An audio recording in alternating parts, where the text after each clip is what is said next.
ser aquí. Benvingudes, benvinguts. Estudiants de la Universitat de Vic, acompanyats del vostre professorat, dels graus d'Enginyeria Biomèdica, grau en Biologia, grau en Biotecnologia. També tenim aquí un grup de preuniversitaris de l'Escola Sant Miquel dels Sants de Vic, amb el seu professorat. Benvinguts. En primer lloc, us expliquem que en aquest programa de Ciència i Societat de la Universitat de Vic i també en un programa del grup d'Icastella de la Universitat de Barcelona, que n'és membre la doctora Maria Casado, s'ha atorgat la distinció Jaume Vicenç Vives, que és una distinció reconeguda per al que és programes d'innovació docent. Abans que res, me n'he descuidat, gràcies per ser aquí vosaltres, sobretot les dues ponents. La ponent més rellevant avui, que ens parlarà de bioètica, la doctora Maria Casado, de la Universitat de Barcelona.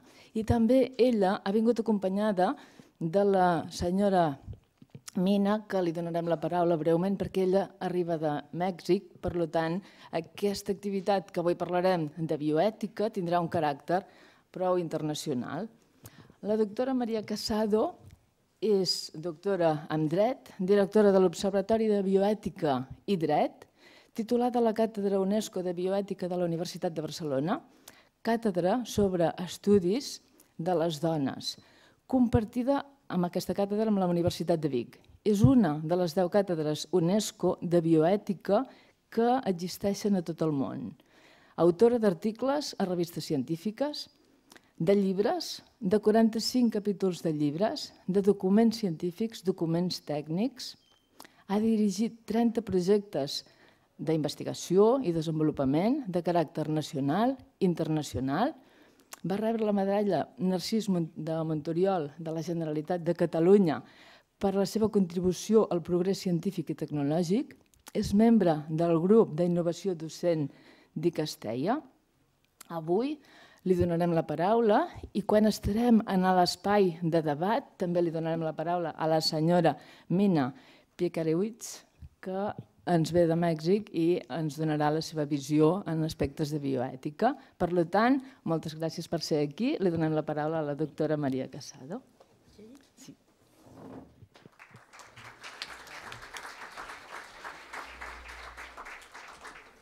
Bon dia a tothom. Moltes gràcies de convidat, la doctora Juliet Oliveras, a la Universitat de Vic, al programa, i a tots vosaltres per ser aquí. Faré la meva intervenció en castellà perquè em resulta més còmode per expressar-me millor en les meves idees, però després per al debat, per suposat, cadascú parla el seu i ho fem com sempre. La Mina Piekarewicz es representante de un grupo muy importante mexicano, pero le gusta mucho Cataluña y lleva aquí unos días, pero pronto ya també parlarà català. Molt bé. La primera cuestión es que yo he sido invitada en tanto que hago cosas también, no solamente la parte de investigación, de docencia que hace un profesor universitario habitualmente, sino porque dedico parte de mi tiempo a participar en esa interacción entre la sociedad y la universidad, que yo creo que es una exigencia de las personas que trabajamos en universidades públicas y que somos pagados con fondos públicos, que es poner a la disposición de la ciudadanía información. Información porque estos temas de los que vamos a hablar y de los que ocupa la bioética, los temas que suponen los dilemas que las biotecnologías actualmente, la biomedicina, la medicina regenerativa, las posibilidades tecnológicas que tenemos a nuestro alcance, nos sitúan en una situación de tener que tomar decisiones difíciles. Y esas decisiones difíciles deben basarse en argumentos y esos argumentos obviamente los han de suministrar las personas que trabajan y que los conocen. Porque los problemas bioéticos, por ejemplo, si hablamos del trasplante de órganos, si hablamos de los análisis de ADN, si hablamos del aborto, si hablamos de la retirada de los tratamientos, si hablamos de edición genómica, de montones de cuestiones, requieren tomar decisiones en un territorio que yo digo de grises, ¿no? Y sin embargo muchas veces nos pedimos respuestas de sí y de no, respuestas binarias, Cuando decimos que el tema es complejo, ¿cómo después queremos que la respuesta sea simple? Un sí o un no, ¿no? Entonces, en ese territorio del gris en el que se encuentran los argumentos, es en el que yo creo que las personas que trabajamos en la universidad y en los asuntos tenemos la obligación de ponerlos al alcance del debate social. Porque el debate social, para poder decidir y que después nuestros responsables, nuestros parlamentos tomen decisiones, deberán ser informadas, ¿no? Porque no va a ser un debate así Telecinco, digámoslo así, sino que tiene que ser un debate con conocimiento e información. Entonces, en ese sentido, es en el que nosotros hacemos estos que le llamamos documentos de opinión, que seguramente que los han trabajado alguno o los ha visto en Internet, que los tenemos en acceso abierto, en catalán, castellano e inglés, y he traído algunos para la biblioteca, así físicamente, que a veces también gusta verlos, ¿no? Entonces, nuestro grupo de opinión forma parte del Observatorio, que es un centro de investigación de la Universidad de Barcelona, e intenta dar respuestas en cuestiones que son conflictivas, dar su opinión. Y la opinión basada en argumentos, sabiendo que hay otros grupos que también opinan y que tienen opiniones distintas, pero es que nuestra sociedad es plural. Y eso tiene que aceptarse llegando a acuerdos a través de opiniones argumentadas. Entonces, bueno, nosotros sabemos que hay otras, pero estas son las nuestras y ponemos nuestras razones y nuestros argumentos a la disposición de los ciudadanos. Hemos hecho muchos documentos de este tipo y yo voy a dedicar hoy el tiempo de mi intervención a comentar algunos de ellos, los que la profesora Oliveras me dijo que quizás habían suscitado más interés o que quizás me parecen que en un público tan interdisciplinar y joven como el que hoy nos acompaña pueden tener más impacto. De todas maneras, ahí tienen la web y ahí tienen todos los documentos en acceso abierto, que creo que también es una política muy importante, que hoy también fomenta la Unión Europea, que cuando trabajamos y recibimos fondos de dinero público, pongamos el resultado de nuestra investigación en acceso abierto. Bueno, sobre lo que es las intervenciones en el cuerpo humano, tenemos muchas normas. Claro, yo soy de Derecho, de la Facultad de Derecho. Tengo aquí que sacarlo primero unas poquitas de leyes para justificarme, ¿no? Tenemos un convenio, que es el Convenio de Derechos Humanos y Biomedicina, que se hizo en el Consejo de Europa en el año 97, y que está ratificado por el Estado español. Es derecho interno, salió en el BOE desde el 1 de enero del año 2000. Y ese convenio debe ser modificado porque las ciencias adelantan, que es una barbaridad, y el sentir social también evoluciona. Pero es el que tenemos, ¿no? Y dice algunas cosas que son importantes.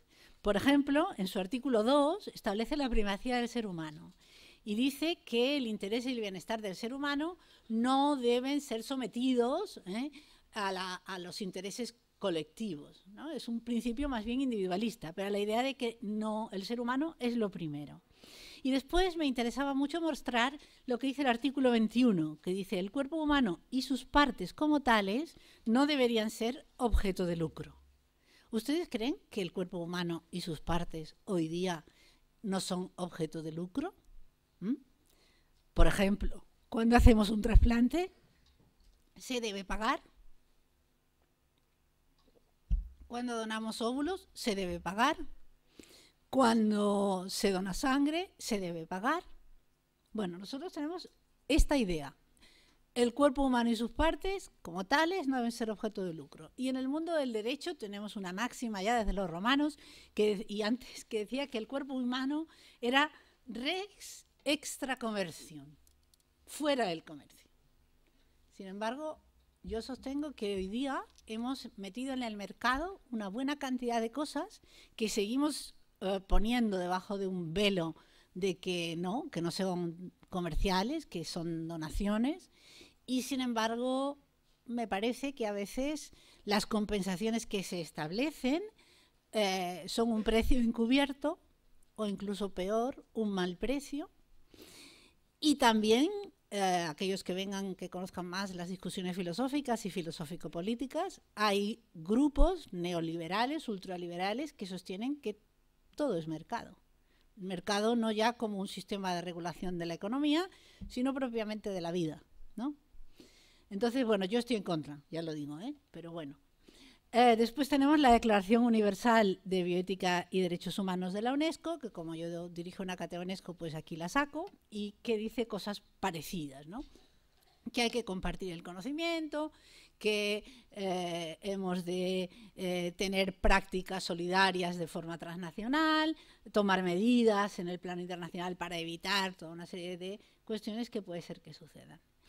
Bueno, en este terreno de la reproducción asistida, que es el primero que voy a mencionar por el asunto del lucro y del cuerpo, que además ustedes son mucha gente joven, ¿no? A lo mejor alguno ha visto en la universidad esos carteles que dicen donar óvulos es donar vida y luego pone 1.200 euros abajo, ¿no? Entonces yo me pregunto, ¿eso cómo lo calificamos? ¿Está bien que para tener más óvulos paguemos por ellos? ¿Está bien que porque está prohibido pagar le llamemos compensar? Yo era parte de la comisión que evaluaba las compensaciones en el Departamento de Sanitat fa molts anys. Se establecieron, qué sé yo, pongamos el equivalente a 600 euros. Eso ha ido subiendo y entonces era un baremo compensatorio en función de los desplazamientos, las molestias, etcétera.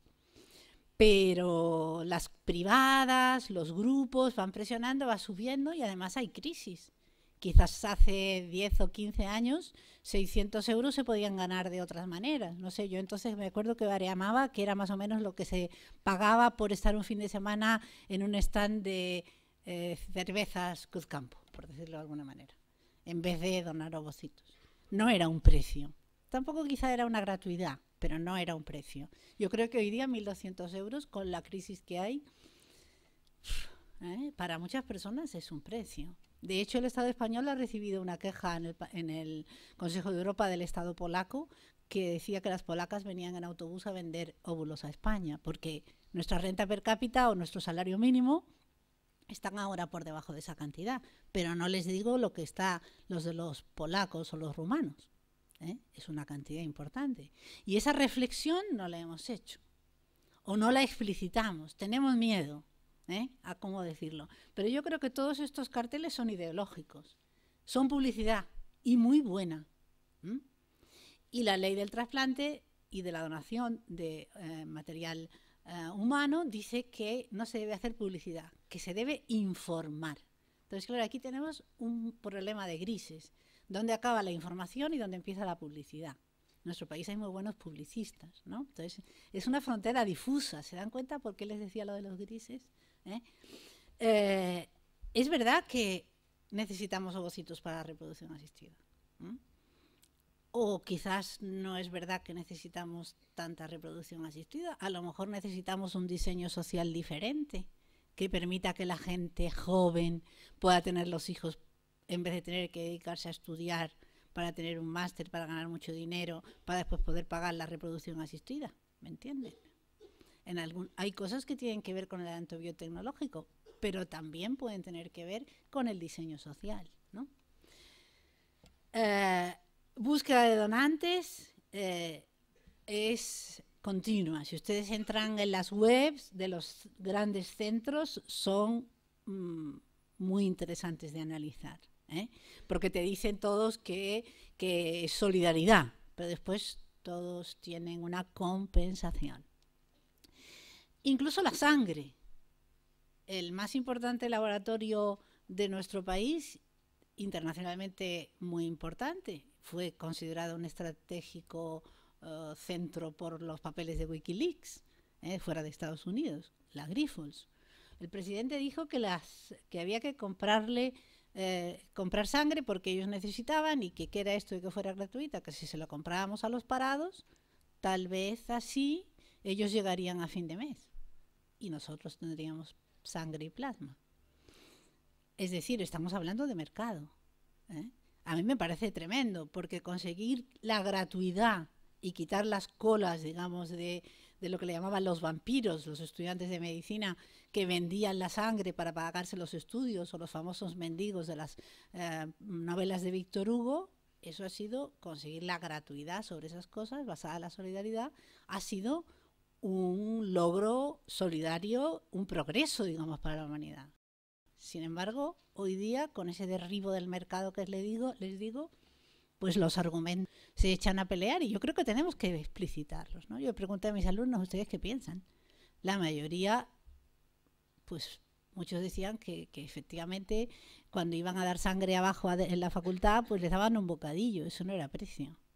Es, bueno, para que no te desmayes, ni siquiera es una compensación, pero debemos pagar. ¿Mm? Yo lo que sí creo es que si pagamos tiene que ser claro, no tiene que ser una cosa así como de tapadillo. Decir que no, pero luego sí. Discutamos, ¿no?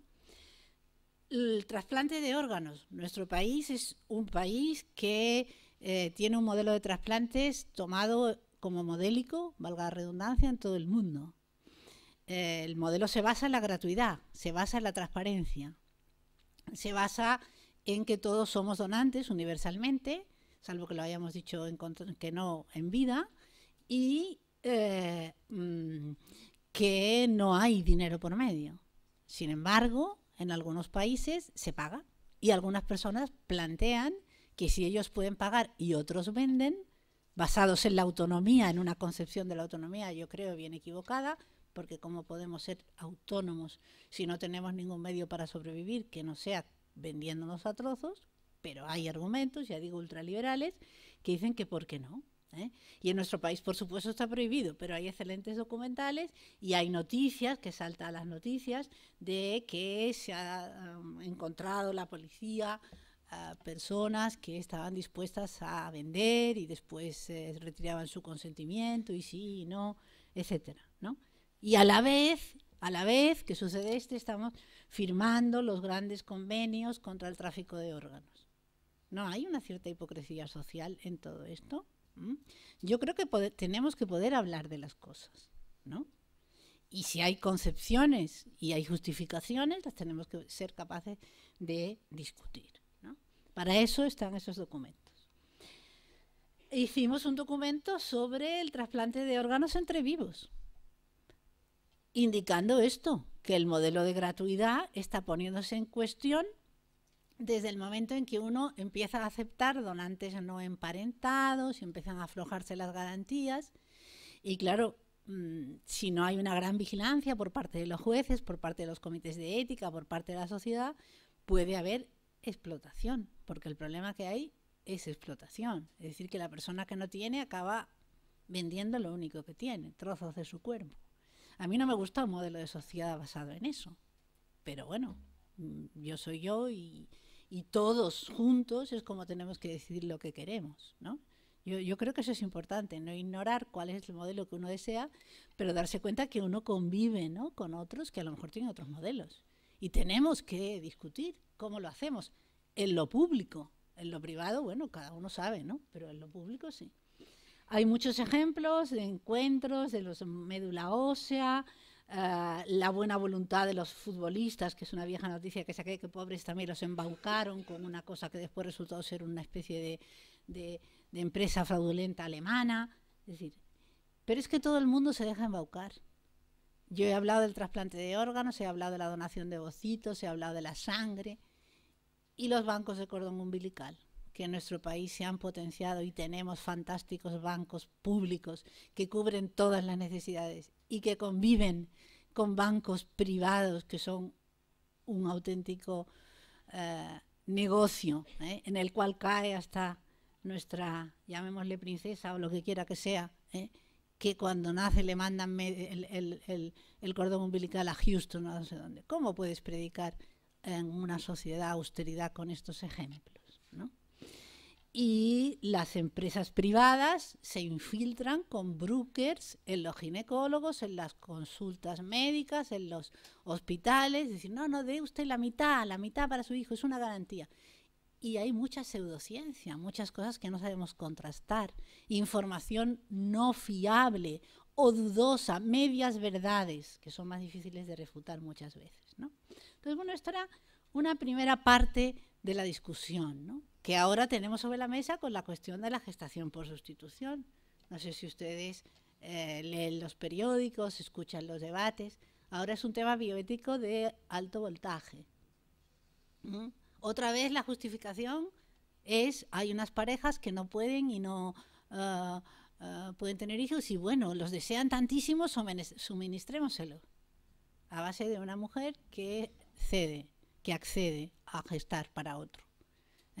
Esa decisión está en su mano, es autónoma, no lo es, qué requisitos podemos poner, sigue siendo fuera del comercio, estamos comprando niños, estamos haciendo qué cosa, el interés superior del menor, ¿no? Todos son temas muy complejos. Por eso yo aquí lo que les estoy llamando es a la reflexión, no a volvernos todos del sí o del no, sino a buscar los argumentos necesarios. La profesora Oliveras me dijo que habían mostrado interés a algunos alumnos por los temas de los análisis genéticos y de los análisis de ADN. Nosotros hace años, yo no me acuerdo cuál, hicimos un documento sobre el uso de los análisis genéticos para determinar la filiación de hijos biológicos. A mí me movió este anuncio. Una vez más, la publicidad es tremendamente atractiva, ¿no? Esto es un autobús de Santiago de Chile. Chile se entiende que es es una sociedad más bien conservadora, ¿no? Ahora ha tenido unas elecciones que ha vuelto a ganar Piñera, ¿no? Que es un partido conservador. Y es una sociedad bastante clásica en todas sus cosas. Entonces a mí ver en el autobús metropolitano de la ciudad de Santiago este cartel me llamó la atención, porque venden un test de paternidad y la imagen de la cajita de huevos, de los 5 rubios y el morenito. Salir de dudas es fácil. Farmacias Ahumada. Farmacias Ahumada hay una en cada esquina, no sé cómo decirle aquí, casi como el Furnet o cualquiera de esas que cogen la esquina, no sé. En Barcelona es el Furnet, por eso me ha salido, no sé aquí en Vic. Lo puedes comprar sin ningún problema. ¿Y eso tiene sentido? Hicimos este documento sobre las pruebas genéticas de filiación. Porque te dice, bueno, claro, si te las venden en internet, tú no puedes poner puertas al campo. Bueno, claro que puedes. El Estado da licencias, hay comercios legales y los que no lo son, hay cosas que se pueden importar y las que no, hay cosas que aunque tú las sepas no tiene efectos. Porque claro, imagínense, un padre o un abuelo tiene dudas sobre si un nieto es suyo biológicamente. ¿Qué hace? Se lo lleva a un laboratorio el domingo que le toca pasearlo y determina si eso no es su hijo. Ah, no, pero eso no va a tener consecuencias. Yo le voy a querer igual, solo quiero saber. ¿Creen que es verdad? Bueno, no tiene efectos, digamos, legales si no lo determina un juez. Pero hay muchas cosas que aunque no haya efectos legales uno puede saber, ¿no? Y a mí lo que más me llamaba la atención es la banalidad, la banalización de la cosa. Porque claro, efectivamente el menor, siempre decimos el interés superior del menor, ¿no? Y que tiene que estar protegido. Claro, los padres son los que detentan la patria potestad. Entonces, claro, ya falta el consentimiento, ¿no? Entonces, por ejemplo, muestras que se envían por internet tienen muchos problemas. No sabemos la cadena de custodia. A lo mejor lo que yo mandé y lo que analizaron fue otra cosa. Si se acuerdan del caso de O.J. Simpson, aquel de baloncesto que decían que había asesinado a la esposa o a la pareja y que encontraron las muestras y que encontraron los restos biológicos y todo, se libró de la cárcel porque no pudieron acreditar que la muestra que habían analizado, que efectivamente era de O.J. Simpson, era la que había en la escena del crimen. Eso se llama la falta de fidelidad de la cadena de custodia de la muestra, de la prueba. Claro, es un problema procesal, pero es muy importante. Es decir, ¿qué podemos saber con estas cosas? ¿Qué es lícito saber? ¿Quiénes quedamos desprotegidos? Por ejemplo, en Francia no se pueden hacer pruebas biológicas sin judicializar el proceso. Es decir, tiene que ser el juez el que la ordene. Eso es más garantista para el menor. Pero algunos dicen que también tiene inconvenientes, porque una duda de un padre un día, así que se le pasa por la cabeza, se acaba convirtiendo en algo que se hace público, que se engrandece y que a lo mejor lo había podido solventar de manera sencilla, con un análisis comprado así por internet. Pero a lo mejor tampoco es fiable, ¿no? Entonces yo hice el experimento, no me quiero alargar porque hay muchas cosas de las que les quiero hablar, de entrar en la página web de esta, aquí. Hay miles, pueden entrar en miles. En San Google lo encuentran infinito. Pero de nuevo te das cuenta de cómo está de bien asesorado jurídicamente el que hace la web. ¿eh? Por ejemplo, no se puede analizar una mesa sin... primero, las pruebas nunca son ciertas al 100%, ¿no? Entonces es un problema que hay acá. Luego, la precisión, ¿no? No son ciertas al 100%. Luego, por ejemplo, en teoría no se puede hacer si no tienes el consentimiento de los dos progenitores. Entonces, ¿ellos qué dicen? Este se refiere a la edad, ¿no? ¿Se puede hacer con solo muestra de uno de ellos? Y dice, bueno, sí, es un poco menos fiable. Y necesito el permiso del juez. Bueno, nosotros también la hacemos para los peritajes judiciales, pero no son las mismas, valen un poco más de dinero. Entonces la respuesta a la pregunta siempre se va derivando hacia otro territorio, ¿no? El territorio de la seguridad, el territorio de la legalidad, no el territorio de la reflexión de qué es lo que estamos haciendo. Porque una precisión en nuestro país, en España, en el Estado, no se podían hacer pruebas biológicas de paternidad hasta la Constitución del 78, porque se entendía que la familia quedaba más protegida si no se le empezaban a sacar, digámoslo así, a los hombres hijos adulterinos. Se decía que una mujer casada tenía, lo que decía mi abuela, editor responsable. Se presuponía siempre que eran del marido. Y eso iba en beneficio del núcleo familiar. Y cuando se empiezan a hacer pruebas, que hace muchos años de esto, es cuando empiezan a salirle hijos a los famosos. A Julio Iglesias, al Cordobés, al otro. Y claro, porque se prima la biología de decir, hombre, usted no ha reconocido este hijo, es su padre. Y hay esta inversión, es decir, bueno, lo importante es la biología. Hay que asumir las obligaciones que de la biología derivan. Pero claro, no es unívoco eso, ¿no? Por ejemplo, en reproducción asistida no importa la biología, importa el consentimiento de los que se someten a las técnicas, la pareja. O sea que hay un entramado de problemas que hace que las cosas no sean simples.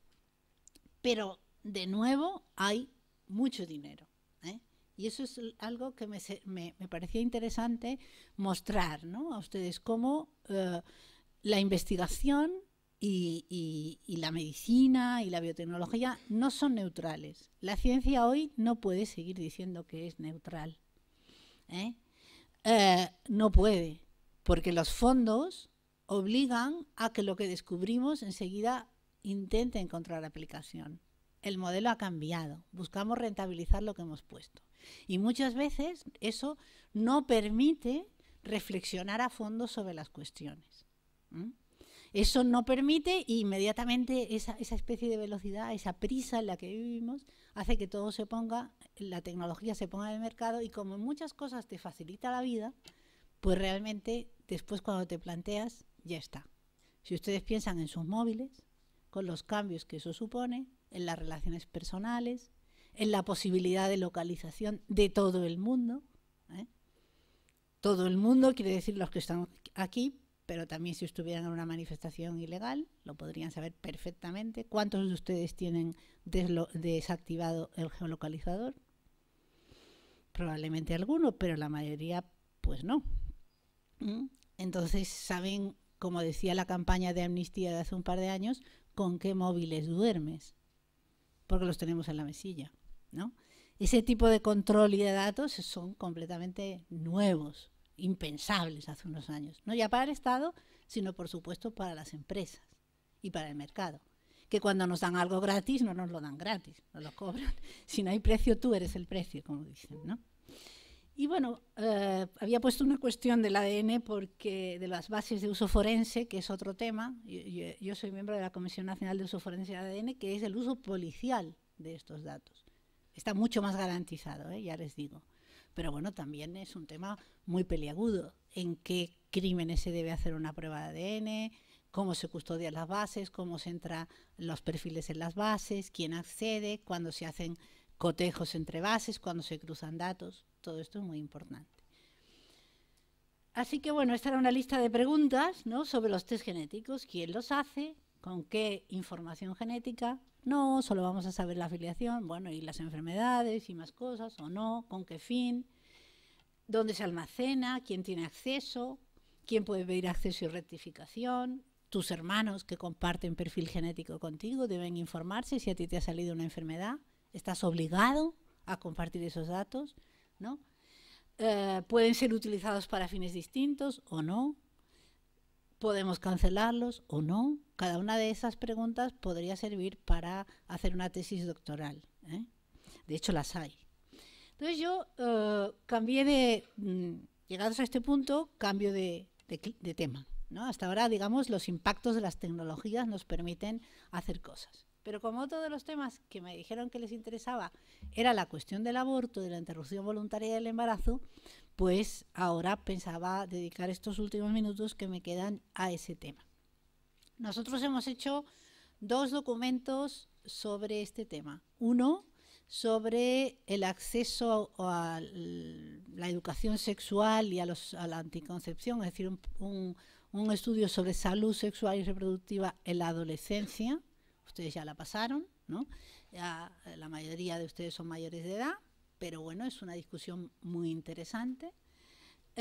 Y luego el tema del aborto. Yo creo que son 2 temas que van muy ligados. Cuando hicimos el documento primero, el amarillo, estaba en vigor la ley de plazos. Perdón, la ley de indicaciones. Hoy día tenemos una ley mixta que combina plazos con indicaciones. Si la primera versión fue de 2008, después del de salud sexual y reproductiva, que era de 2002, y ese documento ha sido incorporado prácticamente al 90 y muchos % en la ley hoy vigente de interrupción voluntaria, de salud sexual y reproductiva e interrupción voluntaria del embarazo vigente en el Estado. El objetivo era ese, proponer medidas que sirvieran para aclarar las cosas, porque en nuestro país se aceptaba el aborto, con consentimiento de la embarazada, por supuesto, si había enfermedades graves detectadas en el feto, es lo que llamaba aborto terapéutico, si había problemas de salud o para la vida de la mujer, o si había habido una violación. Esas 3 indicaciones, la salud materna, las malformaciones del feto y la violación, eran los que permitían acudir al aborto legal, al aborto no punible. Sin embargo, en nuestro país, la concepción de salud se entendía, bien entendido, como salud psíquica también, pero la salud psíquica se interpretaba de una manera tan extensiva que de hecho daba lugar a cualquier cosa. O sea, se aceptaba el a mí no me va bien, digamos. O sea, para a mí no me va bien es una indicación socioeconómica que no estaba protegida por la ley, ¿no? Y lo que habría que hacer en ese caso es, yo creo otra vez, volver a tomar la cuestión desde abajo, desde el fondo, desde el inicio, y decidir que lo más razonable es poner un plazo o no, qué plazo o no, pero pasar una cosa por otra a mí me parece que genera inseguridad jurídica y de nuevo es una gran hipocresía social. Ahora en este momento me estoy acordando de algo que ya casi de la noche de los tiempos. Yo recuerdo haber venido a Vic, al hospital, hace muchísimos años, como 2003 o una cosa así, cuando se creó la unidad de diagnóstico prenatal y que no había médicos que quisieran hacer interrupciones del embarazo, hablar del tema. Entonces, ¿para qué creas una unidad de diagnóstico prenatal? Si aunque tengas un diagnóstico no lo vas a querer después acoger, ¿no? Bueno, las recomendaciones del documento han sido incorporadas a la legislación. Como saben, el aborto tiene una larga historia de prohibición y de práctica. Es tan antiguo como la humanidad. Y lo que es evidente es que el prohibirlo no lo elimina. Lo único que hace, desde mi punto de vista, y después si quieres lo discutimos, es que genera una nueva discriminación sobre las mujeres. Es decir, normalmente el aborto se dice que hay que hacer una discriminación por razones biológicas obvias entre hombres y mujeres. Digamos que paga una por lo que hicieron 2, incluso a veces contra la voluntad de una, seamos claros, ¿no? Pero eso, bueno, está así, es la vida, ¿no? No tenemos nada que decir. Pero es que resulta que las mujeres que tienen capacidad económica y capacidad, digamos, social o cultural para acudir a un aborto seguro, miren, yo viví en España, en Madrid, en los tiempos del franquismo y no había ningún problema. Si tenías un poquito de dinero para cogerte un vuelo a Londres y eras capaz de entender. En España estaba rigurosamente prohibido. O sea, pero claro, si tenías...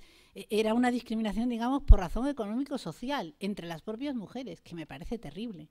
En Cataluña todavía era más fácil, se iba a Ceret en coche, y además era la Cataluña Nord y no había ni problema de idioma, ¿no? O sea que a mí me parece grave eso, ¿no? Entonces, bueno, los países que tienen políticas restrictivas, como después quizás podrá explicar Mina, lo único que consigue es que los abortos sean inseguros para las mujeres que los practican en condiciones de clandestinidad, ¿no? En todas las legislaciones el aborto es un delito si no hay consentimiento, y en ningún momento de la historia se ha penalizado el aborto como un asesinato. Eso me interesa decirlo, porque muchas veces jugamos con las palabras. Y decimos un asesinato. Mire usted, nunca ha habido ni el duelo de una muerte de un bebé, ni la condena de un asesinato. Nunca. Y evidentemente yo creo que es muy importante que haya un acompañamiento de educación sexual y reproductiva, porque eso reduce muchísimo las interrupciones voluntarias del embarazo. Todos los de no me lo esperaba, si hay una buena educación sexual y reproductiva, desaparecen. Lo que sucede es que muchas personas que están en contra de la interrupción voluntaria del embarazo también están en contra de que haya una buena educación sexual y reproductiva. Entonces es un poco la pescadilla que se muerde la cola, ¿no? ¿Cómo se regula en cualquier país? Pues estos son los medios. Es decir, o haces una ley de indicaciones que recoja, como tenía la española, la salud de la madre, las malformaciones del feto, la violación, las circunstancias económicas, las circunstancias sociales. Puedes poner cuantas indicaciones desees, o lo prohíbes siempre, o lo autorizas en todos los casos. Hombre, el aborto ha llegado a ser un método anticonceptivo, por ejemplo, en las repúblicas socialistas de la antigua Unión Soviética. Hombre, pues la verdad no me parece tampoco un sistema razonable, ¿no? Pero entre siempre prohibido y cualquier cosa autorizada hay una gradación y hay sistemas mixtos, ¿no? Que nos pueden adaptar a la sociedad. Un plazo, ¿qué plazo? Podemos discutir, ¿no? Bueno, realmente ahí hay un conflicto y nuestro Tribunal Constitucional ahí sí estuvo hace ya muchos años acertado, diciendo que el feto era un bien jurídicamente protegido, pero no una persona titular de derechos humanos. Entonces, en la confrontación derechos de la mujer, que sí es una ciudadana titular de derechos, y el bien jurídicamente protegido feto, pues la decisión tiene que ponderarse, ¿no? No pasa uno sobre el otro. Nosotros adoptamos el clásico criterio de mientras más viable, más restrictivo, y mientras menos viable, más libertad para la mujer, pero eso no es nada nuevo. El criterio de los 3 trimestres parece hacer fácil que los primeros semanas la decisión sea mucho más sencilla, y conforme es viable es menos. Pero de nuevo nos encontramos que el terreno de en medio, el de los grises, es el que nos va a dar problemas. ¿Cuáles son las indicaciones, ¿no? ¿Cuáles son los tempos en que nosotros vamos a hacer las cosas? Yo creo que eso tiene mucho que ver con las sociedades. Por ejemplo, hay países que tienen un plazo de 10 semanas de decisión libre de la mujer, que no quiere decir arbitraria, que lo que quiere decir es que se la exime de explicar sus razones, de que le tenga que dar el visto bueno un médico, un psicólogo, etcétera, etcétera. Y otros tienen 22 y 23 semanas. En nuestro país son 14. Bueno, yo creo que eso tiene que ver con muchas cosas. Por ejemplo, 10 semanas, lo único que acepta es el aborto farmacológico, que es mucho menos cruento, pero también es más barato. Entonces depende de qué puede el Estado pagar y no pagar, hacer y no hacer. Yo les voy haciendo las afirmaciones y a la vez se las problematizo para que vean que no es tan sencillo, ¿no? Que las cosas son siempre necesarias de evaluar y de argumentar, ¿no? Realmente la ley, ¿qué tiene que hacer? Pues yo creo que tiene que resolver las cosas de una manera posibilista. La pregunta ahí quizás es muy interesante, al menos para los de derecho. Nosotros tenemos que hacer buenos y santos a los súbditos, se preguntaba el padre Francisco de Vitoria, que era un internacionalista de la Escuela Española del siglo XVI. No, ¿qué tenemos que hacer con las leyes? Hacerlos felices, como decían las declaraciones de derechos, tampoco. Que cada uno busque su modo de vida. ¿Qué tengo que hacer? Establecer las condiciones de posibilidad de que cada uno desarrolle su proyecto. Y en una sociedad plural es fácil que sean distintos, ¿no? Entonces, la ley ha de ser razonable y adaptada al lugar. Y sí, y capaz de evolucionar y de cambiarla, ¿no? Y verdaderamente en este caso nosotros dijimos, lo que tiene que hacer el Estado es garantizar la prestación, no obligar. La que decide abortar es una decisión propia. Y los médicos que participan, en principio, si trabajan en un servicio de ginecología porque lo han elegido, bueno, podemos aceptar la objeción de conciencia, pero tampoco es tan obvio, ¿no? Podemos discutir sobre eso. Yo era miembro del Comité Nacional de Bioética del Estado español y también del Comité de Bioética de Cataluña cuando se han discutido estos temas. Y ha sido muy interesante la cuestión de la objeción de conciencia del personal sanitario, porque el personal sanitario esgrime la objeción de conciencia de manera libérrima. Cuando los chicos la tenían que esgrimir para no ir a la mili, se les preguntaba de todo. Había un registro de objetores, se les preguntaba por qué se establecía una prestación sustitutoria. Nada de eso se hace en el caso del personal sanitario, ¿no? Es una discusión, creo yo, también bien interesante.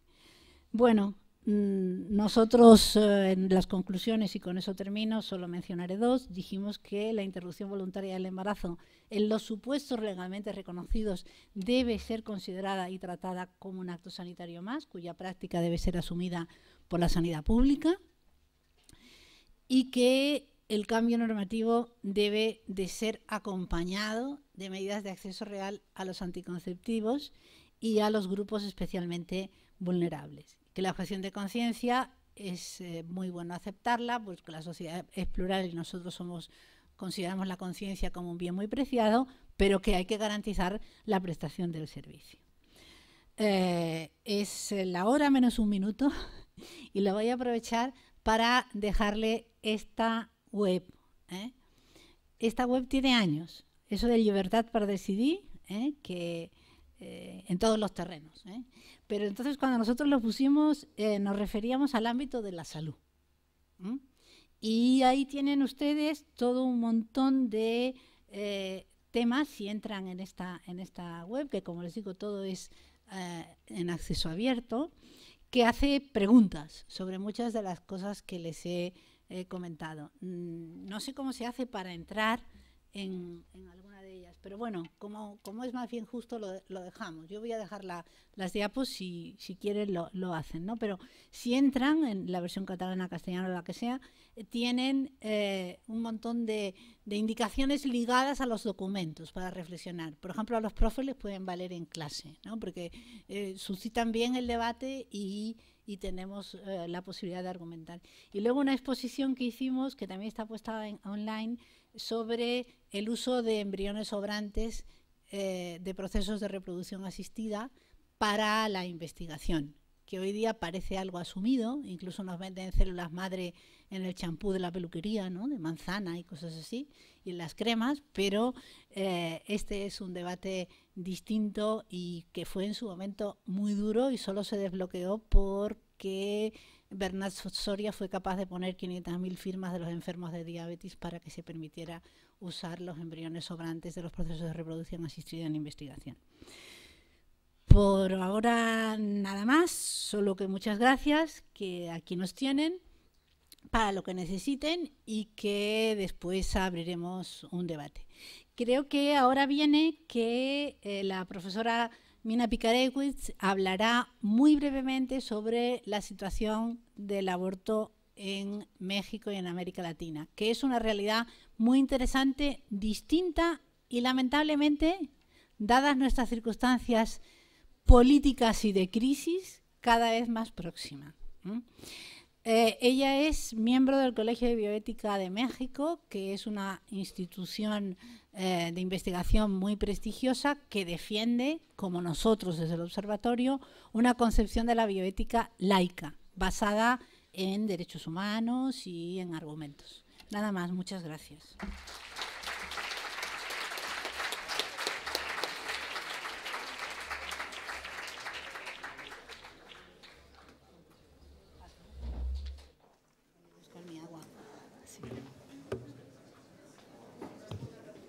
Moltes gràcies, Maria, per la teva xerrada magnífica, molt entenedora.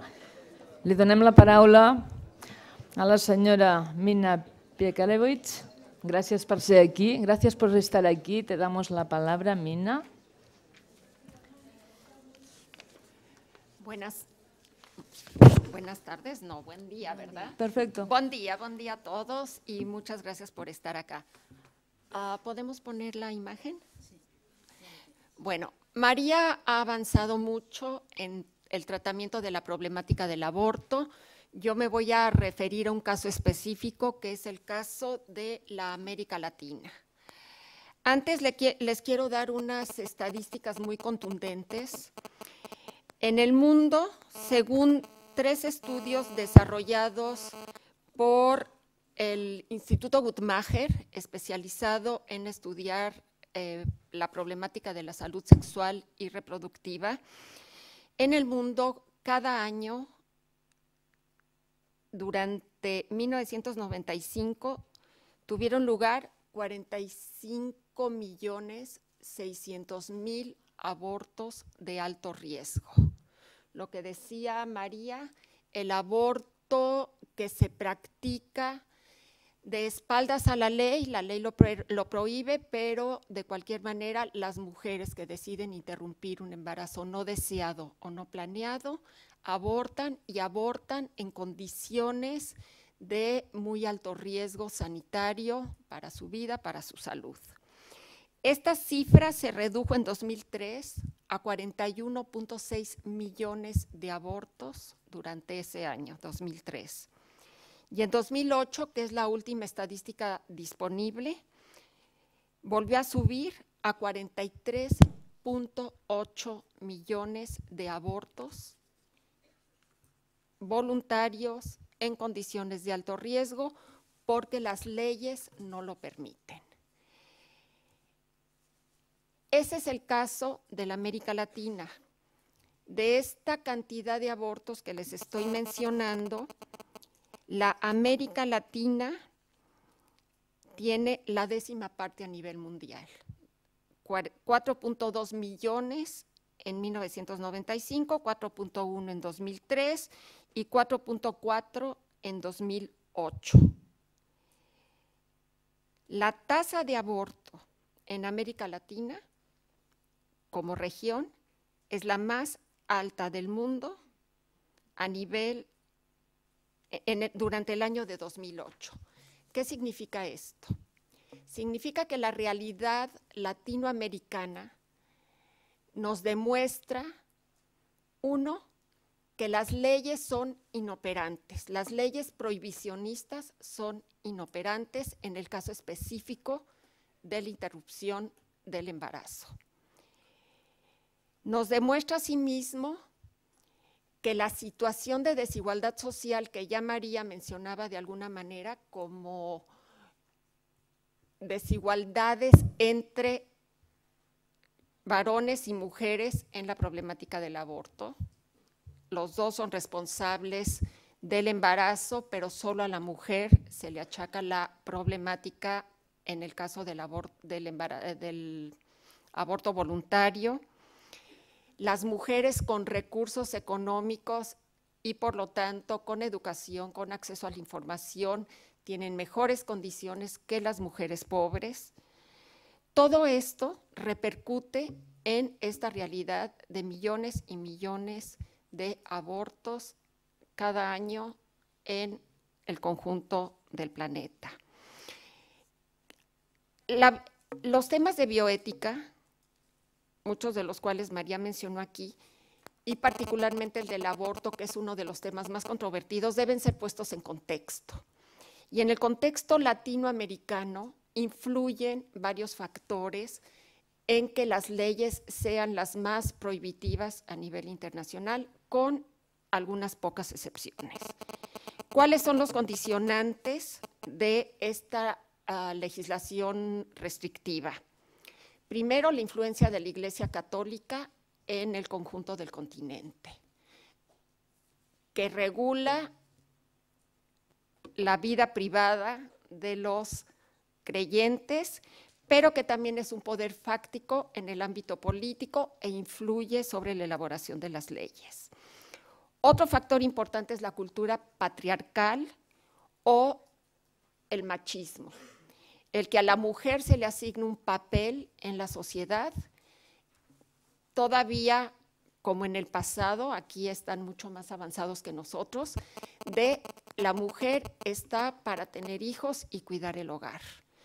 Y este modelo sigue imperando en muy buena parte del continente, en la región latinoamericana, y también incide en la prohibición para que la mujer tenga derechos sobre, no solo sobre su cuerpo, sino también sobre su plan de vida. El hecho de que hay una polarización social extrema que permite a las mujeres con recursos abortar en mejores condiciones, todas abortan aunque sean creyentes, y todas abortan aunque tengan recursos o no los tengan, unas en mejores condiciones y otras en condiciones de alto riesgo.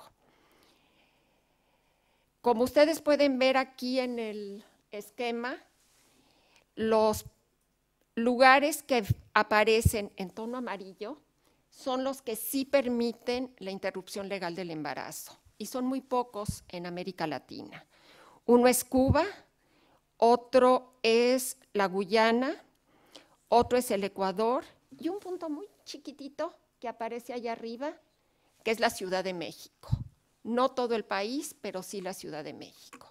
Son los únicos lugares donde la ley ha regulado la interrupción del embarazo y lo permite en algunos casos de acuerdo a plazos, que es la regulación más avanzada, si se puede considerar, porque permite que durante los 3 primeros meses en que el feto todavía no tiene viabilidad, se puede interrumpir el embarazo. Y en otros lugares, de acuerdo a lo que María definió como indicaciones, que serían una, la de que el embarazo sea producto de una violación; 2, que implique riesgo para la salud o la vida de la mujer embarazada; y 3, que el feto venga con malformaciones graves que impidan su desarrollo una vez nacido. Conforme a estas indicaciones, algunos países de América Latina permiten que se realicen los embarazos, legalmente se permite.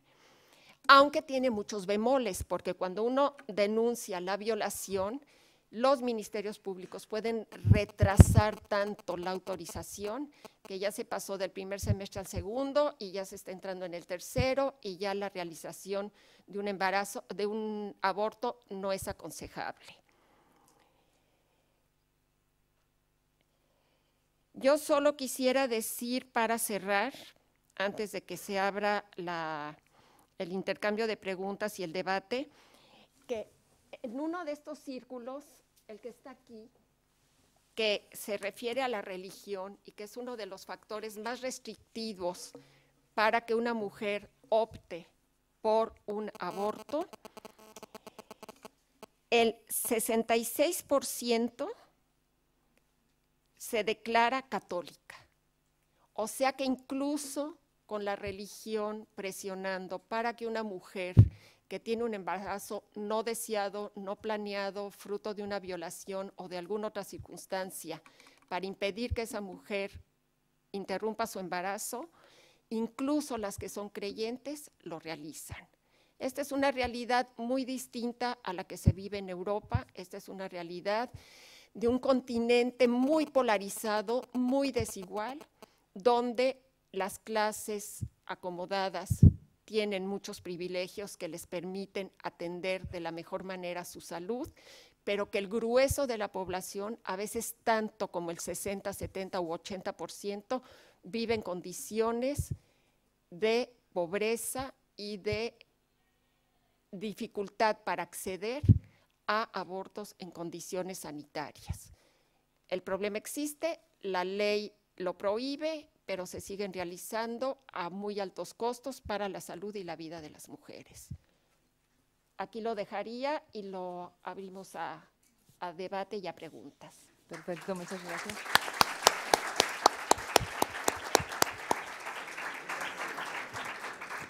Muchas gracias. Abrimos el debate. Si teniu preguntes, si us plau, aixequeu la mà, se us entregarà un micro per part de les estudiants de la Universitat de Vic. Gràcies, endavant. Hola, gracias. Tengo una pregunta direccionada a la señora Mina. Soy de Brasil y desde que vivo aquí sí que tengo un poco más de... He podido experimentar un poco estas diferencias entre las grandes polaridades entre los dos continentes y aparte de esto el masclismo. No sé, es que el castellano más o menos lo llevo bien. Primero me gustaría saber estas estadísticas de los abortos que son ilegales.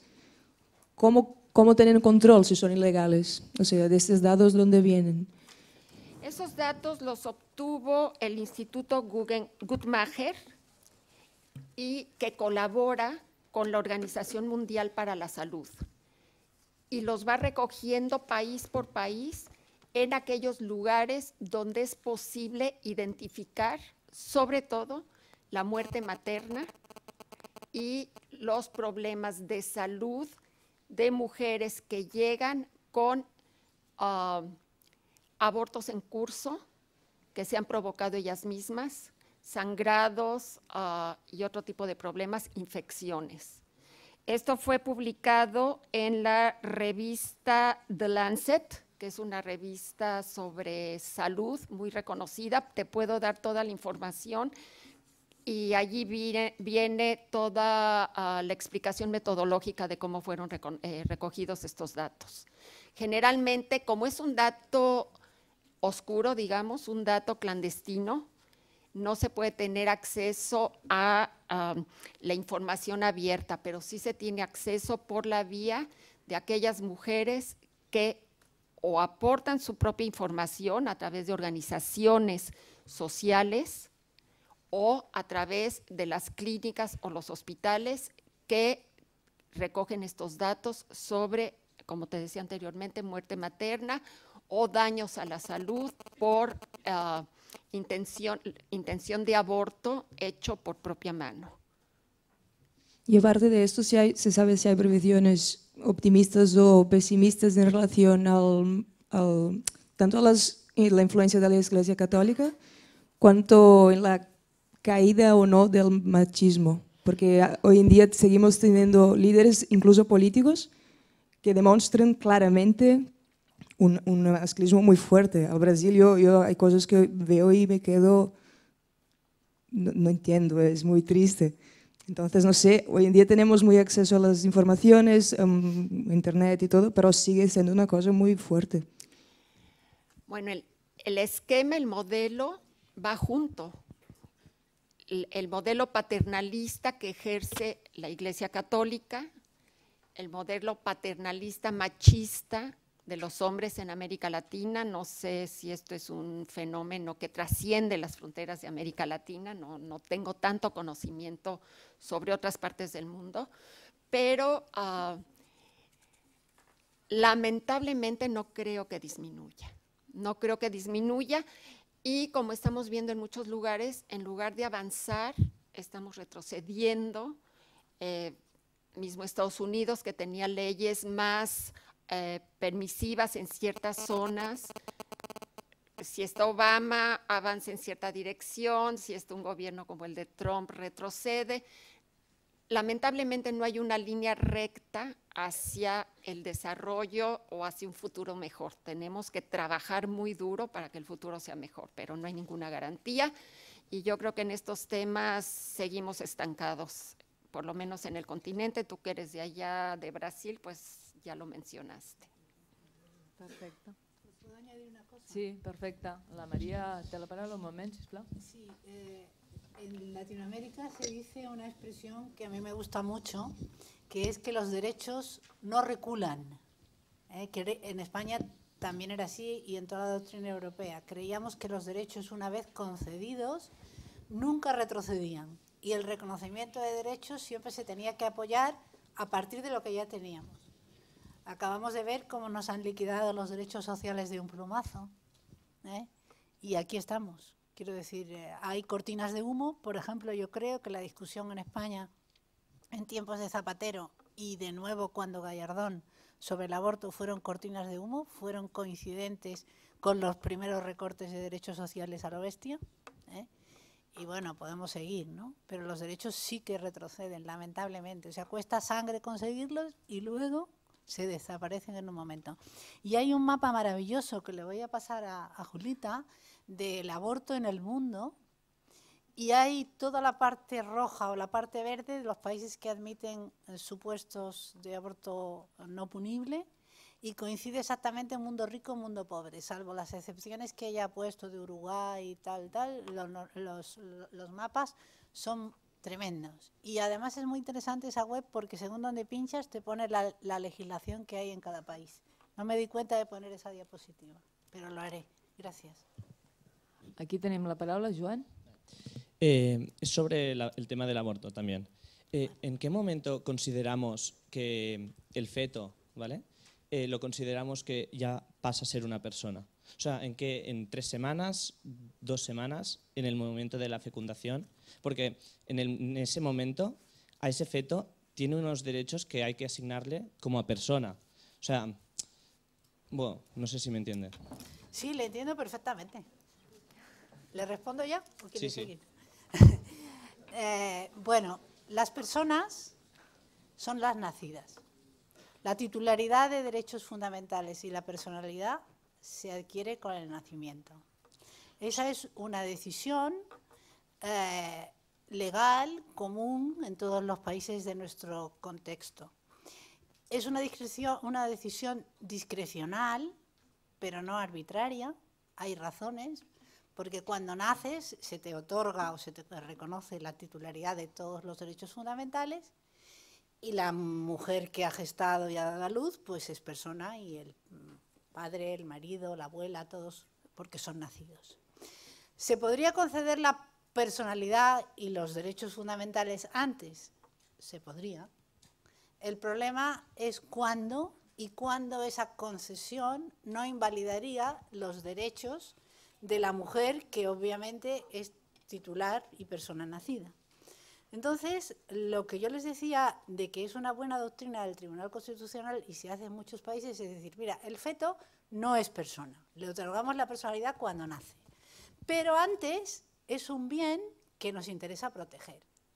Desde luego, si es viable, si lo sacamos del útero materno, podrá sobrevivir, pero efectivamente en las primeras semanas no es un homúnculo, no es un hombre y una mujer chiquitito, es una mórula, es un conjunto de células indiferenciadas que ni siquiera aparece la raíz del sistema nervioso hasta, me parece que es la semana 14. Me parece que hasta, yo no soy bióloga, esto no lo sé, estas discusiones las conozco porque he asistido y he tomado parte en ellas con la información de los científicos. Pero evidentemente, por ejemplo, hay una cuestión que a mí me golpeó mucho, y es que los biólogos de la discusión, y esto era en el Comité de Bioética de España, decían que a partir de la 20, no me acuerdo qué semana, la 23 o la 24, aparece una posibilidad de sensibilidad y de desarrollo cerebral semejante al que consideramos apto para declarar antes de eso muerte cerebral a una persona. Es decir, el nivel de desarrollo a esas semanas es análogo a cuando consideramos que una persona está muerta cerebralmente porque las sinapsis del cerebro han desaparecido. Claro que no es lo mismo, porque el feto, si no hacemos nada, las adquirirá, ¿no? El muerto, obviamente, si no hacemos nada, se desintegrará, ¿no? Pero quiero decirle, no es tan fácil en el sentido de decir, hay decisiones que tienen que ver con la biología, y la biología está claro, pero hay muchas otras que tienen que ver con la cultura y con decisiones comunes. Porque claro, que uno otorgue una determinada protección, bueno, puede ser gradual. Hay una cuestión que me parece muy interesante. La gradualidad es una buena regla y se usa mucho, por ejemplo, en sanidad. El derecho solía establecer términos, digamos, muy estrictos, ¿no? Mayor de edad, puede contratar, puede hacer tal, 23 años, las mujeres 25, los hombres 23, 21, no, ahora 18. ¿Y el día 18 menos 1 es diferente a 18 más 1? Bueno, entonces han empezado a aparecer doctrinas, por ejemplo, se habla del menor maduro y se evalúa si una persona entre 13, 14 y 16 años tiene capacidad para tomar ciertas decisiones. Hombre, a lo mejor no tiene capacidad para unas cosas, pero sí la tiene para otras, ¿no? Entonces yo creo que esa idea de la gradualidad y la protección más analizada del caso es muy interesante. Y nosotros culturalmente no le podemos pedir tampoco las respuestas a la biología. Es decir, el filósofo se las pide al médico, el médico se las pide al biólogo, el otro se las pide al jurista. Hay muchas cuestiones que hemos de acordar. Por eso yo les decía, otorgar los derechos fundamentales y la personalidad con el nacimiento es algo que viene de muchos siglos atrás y es una decisión razonable. Eso no quiere decir que no puedas otorgar protección al feto, pero no la misma. Pero ¿Me permite? sí. Perdona un momento. Sobre el mismo tema. Yo aquí tengo una cita que me gustaría leer, es de un escrito de un neurofisiólogo. Y dice así: desde el punto de vista científico, el ser humano, la persona, es el resultado del desarrollo ontogénico cuando éste alcanza la etapa de autonomía fisiológica, o sea, la viabilidad fuera del útero materno, ya que mientras tanto depende totalmente del aporte nutricional y hormonal de la mujer. Y cuando su sistema nervioso ha adquirido la estructura y la funcionalidad necesarias para percibir estímulos sensoriales, experimentar dolor y adquirir conciencia y autonomía. Todo lo cual no sucede sino hasta la fase tercera y última del proceso de gestación. Como decía María, es un proceso, no es un momento. Y durante este proceso hay un menor grado de viabilidad y un grado mayor. De manera que a partir del 6º mes, un feto puede ser puesto en una incubadora, ya no necesita que la madre lo siga nutriendo, que la mujer embarazada lo siga nutriendo, y entonces ya el último trimestre puede transcurrir en la incubadora.